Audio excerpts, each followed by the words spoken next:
ఈ రాత్రి వాక్యం వింటున్న యవ్వన బిడ్డలారా, నడుం కట్టుకోండి. భారతదేశం క్రీస్తు సొంతం కావాలంటే, భారతదేశంలో క్రైస్తవ రాజ్య వ్యాప్తి బహుబలంగా జరగాలంటే క్రైస్తవ యవ్వన బిడ్డల్లో నుండి ఐఏఎస్ ఆఫీసులు లేవాలి, ఐపీఎస్ ఆఫీసులు లేవాలి, డాక్టర్లు రావాలి, గస్టెడ్ ఆఫీసులు లేవాలి. ఒకవేళ నీ తండ్రి కండక్టర్ ఏమో, కండక్టర్ కడుపున పుట్టిన నీవు కలెక్టర్గా దేవుని చేత ఆశీర్వదించబడాలి. ఈ గొప్ప పని కొరకు నడుం కట్టుకో. చిచ్చోరగాడిలాగా బ్రతకో,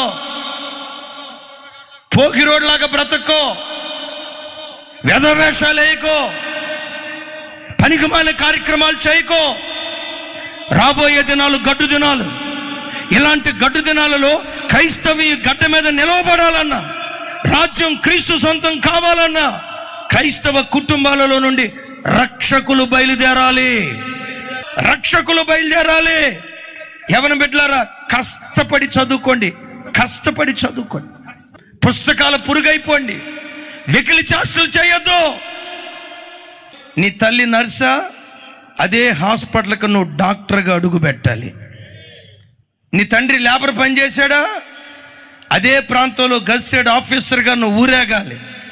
నా నోట నుంచి ఎప్పుడు ఈ మాట వస్తుంది, క్రైస్తవ యవ్వన బిడ్డలు అయితే ప్రపంచాన్ని తలకిందులు చేసే ప్రవక్తలన్నా కావాలి, దేశాన్ని ఏలుబడి చేసే పాలకులుగానైనా దేవుడు వాళ్ళను మార్చాలి. మన పిల్లల్లో ఎవ్వడు పనికి మాలిన వాడు కాకూడదు, పోకిరోడు కాకూడదు, రోడ్డు రోమియో కాకూడదు.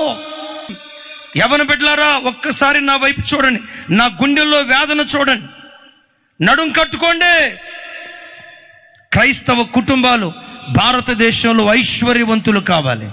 భక్తిలోనైనా, ఆర్థికంగానైనా, ఆరోగ్యపరంగానైనా దేశాన్ని శాసించే స్థితిలో ప్రతి క్రైస్తవ కుటుంబం లేచునుగాక, లేచునుగాక, లేచునుగాక. అలాంటి గొప్ప పని నీ ద్వారా జరుగునట్లుగా ఈ రాత్రి నడుము బిగించుదువుగాక.